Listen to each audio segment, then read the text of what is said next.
Apesar da ciência e da religião percorrerem caminhos distintos, certos achados confirmam passagens descritas na Bíblia, como vamos ver a seguir.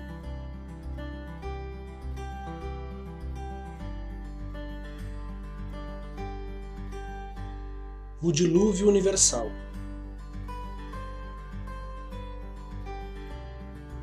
O arqueólogo britânico Leonard Woolley descobriu durante uma escavação na cidade antiga de Ur, atual Iraque, sedimentos que indicam uma inundação devastadora ocorrida entre 4000 e 3500 a.C., período que coincide com o dilúvio universal relatado pelo Antigo Testamento.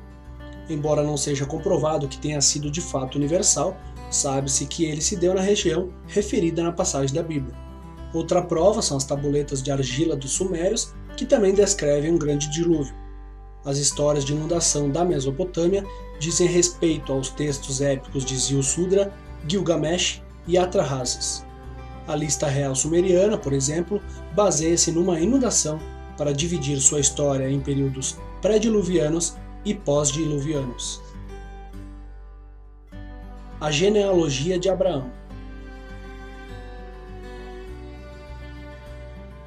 Na cidade de Mari, na Síria, foram descobertos os restos arqueológicos de um palácio que guardava um arquivo autêntico em forma de pequenas tábuas. Nele foram encontrados os nomes do profeta Abraão, chefe de sua tribo, e de seus descendentes. Isto serve para mostrar que os nomes da passagem bíblica correspondem exatamente aos utilizados naquela época e região. Abraão se apossa de uma serva de Sara. Uma escavação moderna no Iraque, realizada em 1920, encontrou as tabuinhas de Nuzi. Esses escritos cuneiformes revelam algumas histórias de personagens bíblicos como Labão e Jacó. Elas também contêm informações sobre os costumes da época, como o de que uma mulher estéril permitia ao seu marido se apossar de uma serva para conceber um filho, o qual ela adotava logo em seguida. Isso demonstra que o relato bíblico de Abraão e sua mulher Sara tem coerência com os comportamentos da época. Os manuscritos do Mar Morto. Um jovem pastor descobriu os manuscritos do Mar Morto em 1946 ou 1947, perto do local de Qumran, no que é hoje a Cisjordânia.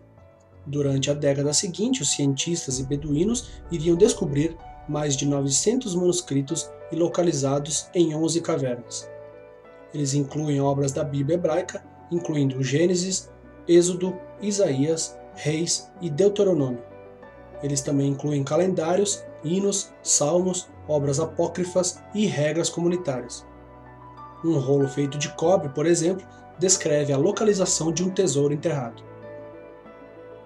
Os textos datam de cerca de 200 anos antes de Cristo até cerca de 70 depois de Cristo, quando os romanos silenciaram uma revolta em Jerusalém e Qumran foi literalmente abandonado. A autoria dos pergaminhos ainda é fonte de debate. Uma teoria popular entre os estudiosos aponta para os essênios que viviam na região de Qumran. A inscrição de Pôncio Pilatos. Pôncio Pilatos foi o quinto governador da Judéia romana. Foi sob o seu governo que Jesus foi crucificado. Existem diversas evidências da existência de Pilatos.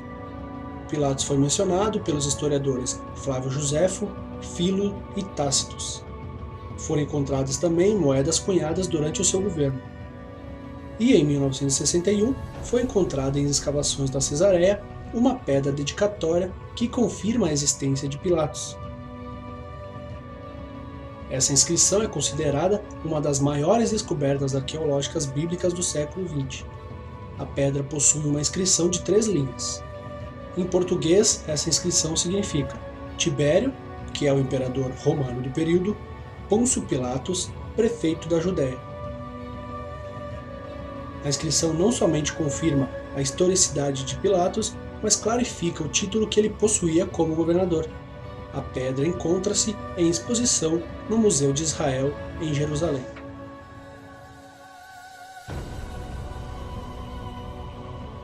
A arqueologia acaba esclarecendo as origens da Bíblia, fortalecendo a fé das pessoas e abrindo novas perspectivas de conhecimento e compreensão de todo o texto sagrado.